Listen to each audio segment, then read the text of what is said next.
Hi, it's Kirby Summers, and I welcome you to my true crime podcast.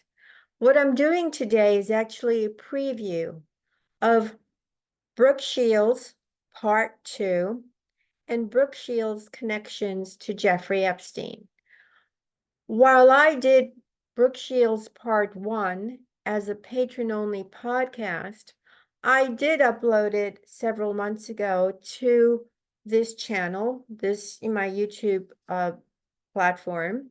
And so you can listen to part 1. However, I've continued to do some poking around and some digging because I knew that was a string that I wanted to keep sort of pulling at.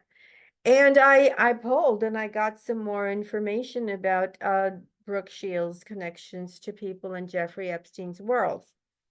Now, while I put part 1 on this platform, I'm only putting, and I just uploaded it to my Patreon. It's only for patrons on my Patreon because I name names. I share information that I'm sure people do not want shared. These are well-known names, people who are connected to Epstein. It traces a P ring that is, I can only say connected to Epstein. There were certain raids in the homes of very prominent people regarding illegal photographs of minor children, right? So I think the initials for that are CP. And of course, because these people are so high up in their respective industries, and they're two different industries that these two separate people that I talk about, as well as talking about other people and naming them and telling you specifically how they are connected to Epstein, had these search warrants by the police and images were found. Of course, nothing happened to these people.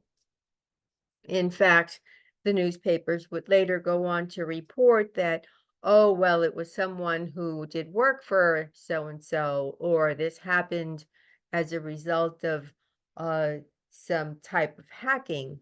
Although, based on the behavior of these people who are connected to Jeffrey Epstein, then we know by now that these alibis, I don't know what to call it, these cover stories, that they're cover stories. So I share 2 of those. I share many other names. I share dates. I share specific information regarding Brooke and how she sort of made sense of being exploited. Again, it's amazing how a lot of this interconnected with Epstein and how little of this has been, like, oh, I'm just going to just come out and say mainstream has written not one word about these connections and these people, except as a one-off story here and there. And some of these stories were completely scrubbed even after the person was given the whitewash treatment. So like on my part 2 of Brooke Shields and her connections to Jeffrey Epstein, I don't do that clearly. I name names, I give dates, I give you enough information that you can probably start doing some research on your own, maybe not on everything, because I do share a common person with Brooke Shields, so I have some information that may not be generally known by everyone. But anyway, it's on my Patreon. Uh, if you haven't taken the time to become a subscriber and to buy me a cup of coffee, it's only $5. Then why don't you do it today? It's Sunday. All right, guys, this is it for the day. Have a good one. Don't forget to like the podcast. Bye.